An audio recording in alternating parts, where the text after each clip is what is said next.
तथा मोर बड़ भाई आनंद चंद्र साहूंकर परिवार कुटुंब भाई भिणे भौणी सर्वपत्नी समस्ते एवं अन्य अतिथिवृंद को स्वागत करुच्ची। आज बरपार तीन जनकर अवसर कार्य दुई जनकर आज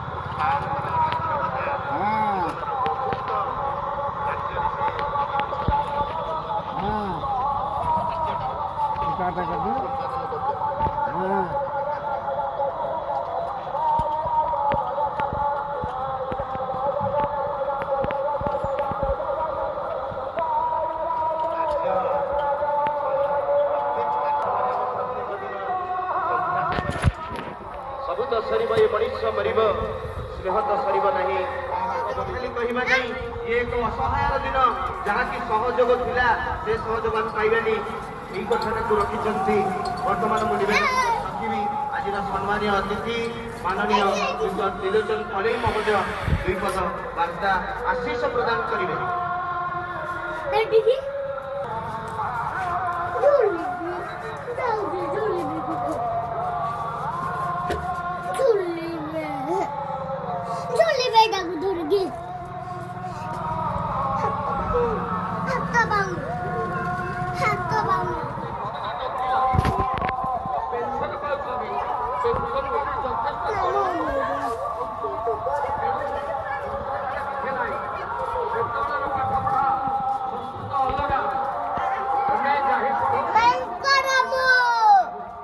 Sabu dinay de roibi.